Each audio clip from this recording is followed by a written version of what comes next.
2023년 10월 30일 미국 바이든 대통령은 인공지능의 안전하고 보안성 있고 신뢰할 수 있는 개발 및 사용에 관한 행정명령을 공표하면서 혁신을 촉진하고 AI와 특허 등록 가능한 주제의 발명자 적격성에 대한 문제를 명확히 해소하기 위해 미국 특허청이 AI가 보조한 발명에서의 발명자 적격성에 대해 공식 지침을 내리도록 했고, 그 후 특허 등록 가능한 AI 발명이 무엇인지와 같이 인공지능과 지적재산권이 교차하는 다른 고려사항에 대해 추가적으로 지침을 내리도록 했습니다. 이에 따라 미국 특허청은 2024년 2월 13일에 AI를 사용한 발명에서 발명자 적격성을 판단하는 공식 지침을 미 연방관보에 고시하였고, 그 후 2024년 7월 17일에 기존 특허 대상 주제 적격성 지침을 업데이트하면서 AI 관련 특허 등록이 가능한 내용은 무엇인지를 제시한 공식 지침을 고시하였는데요. 발명 자성에 대한 지침은 2024년 8월 2일에 본 채널에 올린 영상에서 요약해드렸으므로 이번에는 AI 관련해서 특허 대상 주제 적격성에 대한 미 특허청의 지침을 요약합니다. 미국 특허청이 펴낸 기존 특허 대상 주제 적격성 지침에 따르면 어떤 내용이 특허 등록 가능하려면 다음 두 가지 기준을 충족해야 합니다. 첫째, 청구 발명은 절차, 기계, 제조, 물질의 구성, 이렇게 네 항목 중 하나에 속하면서, 둘째, 발명 항목에서 제외되는 법적 예외 항목인 추상적 사상, 자연법칙, 자연현상을 설명하는 것이면 안 됩니다. 이때 추상적 사상에 기초하거나 추상적 사상이 관련된 것은 추상적 사상을 설명한다고 보지 않습니다. 인공지능 발명은 일반적으로 컴퓨터로 구현되는 발명이므로 첫째 기준을 충족하는데, AI 발명이 법적으로 발명에 해당 안 되는 법적 예외 항목인 추상적 사상을 설명하는 것인지 여부가 불분명한데요. 이에 대해 동지침의 안내는 다음과 같습니다. 특허 청구 범위의 구체적인 한정 요소가 수학적 개념, 인간 활동을 조직하는 특정 방법, 사고 과정, 이 세 부류 중 최소한 하나에 해당되면 청구 발명은 추상적 사상을 설명하는 것으로 미국 특허청은 판단하는데요. 수학적 개념이란 수학적 관계, 수학 공식 또는 방정식, 그리고 수학적 계산을 뜻하되, 단순히 수학적 개념에 기초하거나 수학적 개념이 관련되었다고 해서 청구항이 수학적 개념을 설명한다고 보지 않습니다. 예를 들어 유사한 입자를 보다 정확하게 분류하기 위해 실시간으로 입자를 최소 2개의 집단으로 분류하고 정렬하도록 유세포 분석기를 작동시키는 방법이라는 청구항은 수학 개념이 관여되었을 수 있지만, 다차원 데이터를 회전할 수 있게 하는 수학 방정식을 사용하는 추상적 사상을 가리키지 않으므로 청구항은 법적 예외 항목을 설명하지 않는 청구항으로서 특허 적격성을 갖추었다고 결정될 가능성이 높습니다. 인간 활동을 조직하는 특정 방법이란 미국 특허청에서 지정한 기본적 경제 원칙이나 관행과 관련된 개념, 상업적 또는 법적 상호작용, 그리고 개인 행동이나 인간관계나 인간 상호작용을 관리하는 방법을 뜻하는데요.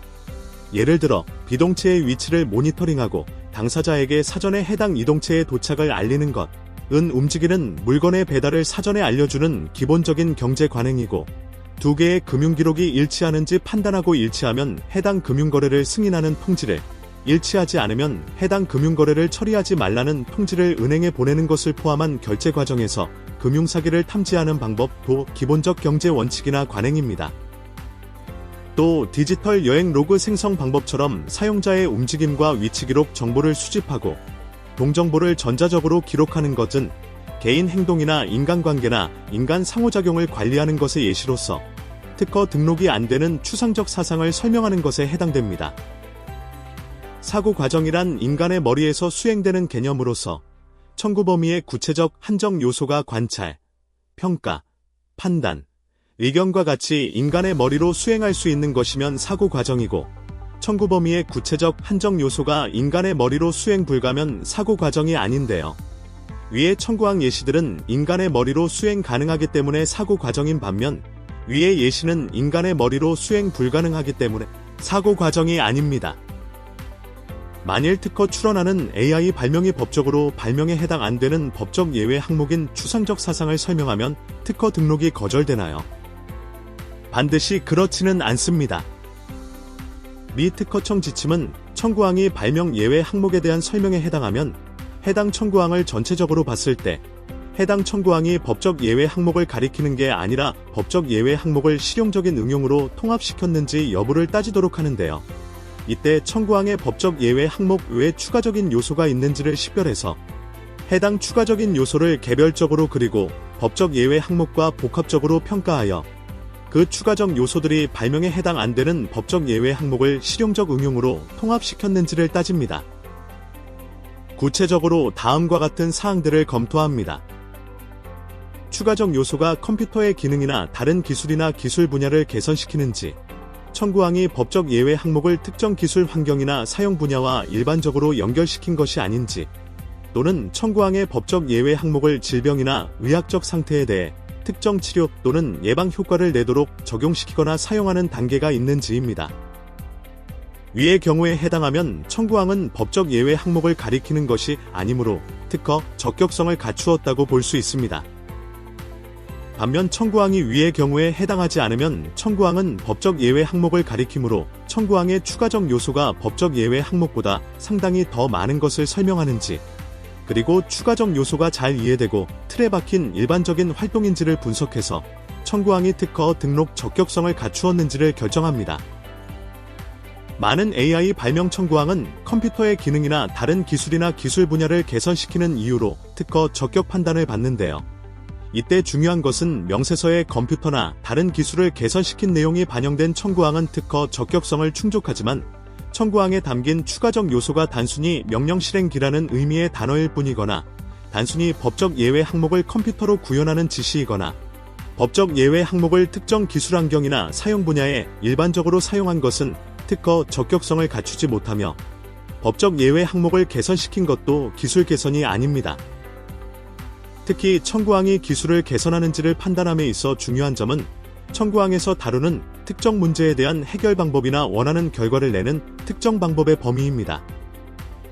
예를 들어 특정 기술 분야나 어떤 문제에 대한 특정 해결 방법에 적용되는 특정 AI 애플리케이션은 법적 예외 항목을 단순히 적용시키거나 법적 예외 항목을 어떤 사용 분야나 기술 환경에 일반적으로 연결시킨 것이 아니므로 청구항은 컴퓨터나 다른 기술의 개선을 반영한 것으로 봅니다.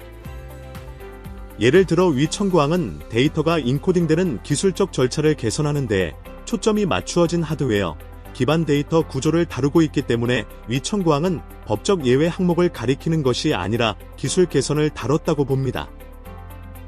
미국 특허청은 동지침의 여러 구체적 예시를 들어 AI 발명의 특허 적격성을 설명하고 추가적으로 AI 발명을 다룬 청구항 예시를 미국 특허청 웹사이트에 올려서 AI 발명에 대해 미국 특허를 내고자 하는 사람들에게 길잡이를 제공하고 있으니 관심 있는 분들은 참고하면 되겠습니다.